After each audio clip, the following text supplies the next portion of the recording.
দুর্দান্ত স্বাদের এই নরম তুলতুলে মিষ্টিটি কী দিয়ে বানিয়েছি সেটা জানতে হলে তোমাদেরকে কিন্তু আজকের রেসিপিটা পুরোটাই দেখতে হবে। নমস্কার, আমি মীনাক্ষী, তোমাদের সবাইকে স্বাগত জানাই স্বাদের ঠিকানায়। আমি আজকে এই যে নরম তুলতুলে মিষ্টিটা বানিয়েছি, রসমালাই, এই রসমালাইটা বানানোর জন্য আমি কিন্তু ব্যবহার করছি এইরকম ছোট দানার সাবু। আমি এখানে ছোট কাপের, চায়ের কাপের 1 কাপ মতন সাবুদানা নিয়ে নিয়েছি। এবারে এই সাবুদানাটাকে খুব ভালো করে আমি জল দিয়ে ধুয়ে নেব। সাবুদানার মধ্যে কিছু টুকটাক নোংরা থেকেই থাকে, তো সেটাকে খুব ভালো করে জল দিয়ে কচলে কচলে ধুয়ে জলটা ফেলে দেব। আর 2 বার মতন, 2 থেকে 3 বার মতন ধুয়ে নিলেই কিন্তু একদম সাবুদানাটা পরিষ্কার হয়ে যাবে। তো আমি এরকম হাত দিয়ে কচলে কচলে এটাকে ধুয়ে নিচ্ছি। আর আজকের এই রেসিপিটা তোমাদের যদি ভালো লাগে বন্ধুরা, তাহলে কিন্তু একটা লাইক অবশ্যই করে দিও আমার ভিডিওটাতে, আর চ্যানেলে নতুন হলে অবশ্যই সাবস্ক্রাইব করে দিও। তো এখানে দেখো সাবুদানাগুলো ভালো করে ধুয়ে নিয়েছি, তারপরে জল ঝরিয়ে রেখে আমি এখানে দিয়ে দেব ফুটন্ত গরম জল। এখানে ফুটন্ত জলের পরিমাণটাও কিন্তু সাবুদানার যতটা নিয়েছি ঠিক ততটা পরিমাণেই। তো আমি এবারে এখানে সাবুদানাটাকে ফুটন্ত গরম জল দিয়ে ভিজিয়ে কিছুক্ষণ ঢাকা দিয়ে রেখে দেব। কিছুক্ষণ ঢাকা দিয়ে রাখলেই কিন্তু এটা একদম নরম হয়ে যাবে আর জলটা পুরোটাই কিন্তু টেনে যাবে। তো আমি এখানে ঢাকা দিয়ে রেখে দিয়েছিলাম আধ ঘন্টা মতন। আধ ঘন্টার একটু বেশি, ওই ঘন্টাখানেক মতন আমি ঢাকা দিয়ে রেখেছিলাম। এই কাজটা তোমরা সকালবেলা করে রাখতে পারো, তাহলে এটা রান্নাটা করতে বেশি সুবিধে হবে। মানে যখন রান্নাটা করবে তার বেশ কিছুক্ষণ আগে এটা করে রাখতে পারো। তো দেখো কিছুক্ষণ পরে, মানে ঘন্টাখানেক পরে আমি ঢাকনাটা খুলে নিয়েছি, আর সাবুদানাগুলো অনেকটাই নরম হয়ে গেছে, দেখতেই পাচ্ছ। আর হাতে কিন্তু একটু লেগে যাবে, একটু চ্যাটচ্যাট করবে, অসুবিধার কিছু নেই, চামচের সাহায্যে মেখে নিলেই হবে। তো আমি এখানে একটা চামচ নিয়েছি, নিয়ে চামচের সাহায্যে এই যে পুরো যে সাবুদানাটাকে একটু মণ্ডর মতন বানিয়ে নেওয়ার চেষ্টা করেছি। এটা ভীষণ স্টিকি হয়ে যাবে, কাজে সেটা কিন্তু ঘাবড়ানোর মতন কিছুই নেই। তো এটা বেশ ভালো রকমভাবে একটুখানি চটকে নিয়েছি। এবারে এর মধ্যে কিছু কিছু উপকরণ আমি অ্যাড করব। যেমন প্রথমেই দিয়ে দিচ্ছি এখানে গুঁড়ো দুধ। গুঁড়ো দুধ আমি এখানে দিচ্ছি 2 চামচের মতন। আর এর সঙ্গে দিয়ে দিচ্ছি ঘি। আমি এখানে 1 চামচের অর্ধেক মতন ঘি ব্যবহার করেছি। ঘিটা দিলে আর গুঁড়ো দুধটা দিলে কিন্তু এটা খেতে অনেক বেশি টেস্ট হবে। আর এখানে আমি কিন্তু চিনির গুঁড়ো অ্যাড করেছিলাম, সেটা আমি ভিডিওতে দেখাতে ভুলে গেছি আর কি। মানে ভিডিওটা করা হয়নি চিনির গুঁড়োটা অ্যাড করার সময়। তো অবশ্যই চিনির গুঁড়োটা কিন্তু দেবেই। চিনির পরিমাণটা একদমই নিজেদের পছন্দ মতন দেবে। তবে 1 কাপ সাবু যেহেতু, সেক্ষেত্রে তোমরা এখানে 1/2 কাপের থেকে কম পরিমাণে চিনির গুঁড়ো ব্যবহার করবে।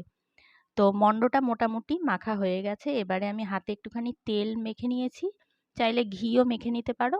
তারপরে অল্প পরিমাণে মণ্ডটা থেকে নিয়ে এরকম হাত দিয়ে পাকিয়ে পাকিয়ে ছোট্ট ছোট্ট গোলাকার বলের আকারে তৈরি করে নিতে হবে।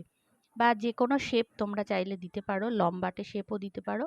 তো আমি এখানে ছোট্ট ছোট্ট গোলাকার বলের মতন শেপ দিয়েছি। এগুলো দেখতে কিন্তু খুব সুন্দর হয়েছে। তো দেখো আমি এখানে ছোট 1 কাপ সাবু নিয়েছি, সেখান থেকে এতগুলো পরিমাণে গোল বল তৈরি করে নিয়েছি। এবারে আমি একটা কড়াইয়ের মধ্যে একটু দুধ ফুটিয়ে নেব। দুধের মধ্যে এগুলোকে দিয়ে আমি ফুটিয়ে নেব, একটা পায়েস তৈরি করব, মানে রসমালাই যেভাবে বানায় সেরকমভাবে। তো তার জন্য কড়াইয়ের মধ্যে আমি পরিমাণ মতন দুধ দিয়ে দিয়েছি।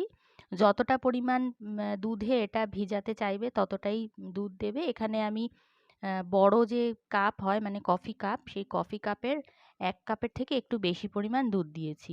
দুধটাকে খুব ফুটিয়ে নিয়েছি ভালো করে, জাল করে একটু ঘন করে নিয়েছি। এবারে এর মধ্যে দিয়ে দিলাম এলাচ, 3টে এলাচ দিয়েছি, চাইলে তোমরা এলাচের গুঁড়োও ব্যবহার করতে পারো। আর দিয়ে দিচ্ছি পরিমাণ মতন চিনি। চিনির পরিমাণটা এখানেও নিজেদের পছন্দ মতন দেবে, মানে কে কতটা মিষ্টি পছন্দ করো সেই অনুযায়ী, তবে একটু মিষ্টি হবে এটা। এবারে ভালো করে জাল করে নেব, আর চিনিটা গলে যাওয়া পর্যন্ত এটাকে ভালো করে ফুটিয়ে নেব।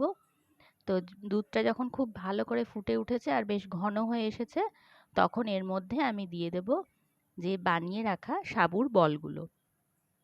সাবুদানার বলগুলো দিয়ে এটাকে খুব ভালো করে ফুটিয়ে নিতে হবে কিছুক্ষণ। তো আজকের এই রেসিপিটা তোমাদের কেমন লাগছে বন্ধুরা, আমাকে কিন্তু কমেন্ট করতে একদম ভুলো না।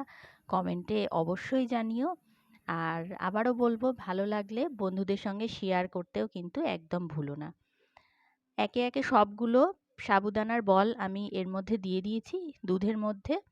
এবারে কিছুক্ষণ এটাকে ঢাকা দিয়ে ফুটিয়ে নেব, তাহলে এই সাবুদানার বলগুলোর মধ্যেও কিন্তু মানে মিষ্টি ভাব আর দুধের ইয়েটা ঢুকবে আর কি, দুধের ফ্লেভারটা ঢুকবে।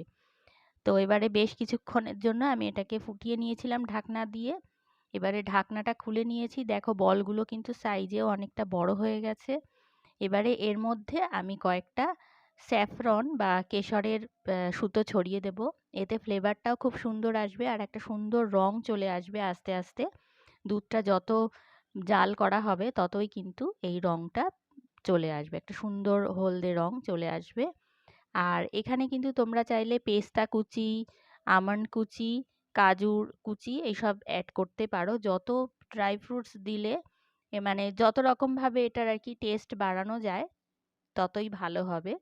তো আমি সেসব কিছুই দেইনি, এমনিতেই এটা এতটাই সুস্বাদু হয়েছিল। আর যেমন দেখতে হয়েছে, দেখতেই পাচ্ছ কি সুন্দর একটা কালার এসেছে এর মধ্যে। তো এটার রংটাও খুব দুর্দান্ত হয়েছে, দেখতেও খুব ভালো হয়েছে, আর তেমনই খেতে হয়েছিল অসাধারণ। আর এটা কিন্তু অবশ্যই ঠান্ডা করে খেতে হবে। তো আমি ফ্রিজে রেখে দিয়েছিলাম, ফ্রিজে রেখে বেশ ঠান্ডা ঠান্ডা হওয়ার পরে এটা সার্ভ করেছি। খুব ভালো লাগে খেতে, একদম পুরো অনেকটা আইসক্রিমের ফ্লেভার আসছিল। বাড়িতে বলবো সবাইকে একবার অন্তত ট্রাই করতে। আর এই রেসিপিটা কিন্তু তোমরা উপোসের দিনেও খেতে পারো। সামনে নীলষষ্ঠী আসছে, সেখানে তো সাবু খেতেই হয়, দুধ সাবুও খায় অনেকেই। তো এইভাবে করে যদি খেতে পারো তাহলে কিন্তু খেতেও খুব ভালো লাগবে আর শরীর মন একেবারে জুড়িয়ে যাবে, এতটাই এটা টেস্টি হয়। তো আর কতখানি সফট হয়েছে তোমরা নিশ্চয়ই বুঝতে পারছো। অনেকটাই সফট হয়েছে কিন্তু। তো অবশ্যই বানিও, আর কেমন হলো আমাকে জানাতে ভুলো না। আজকের মতন এইটুকুই, সকলকে ধন্যবাদ জানাচ্ছি।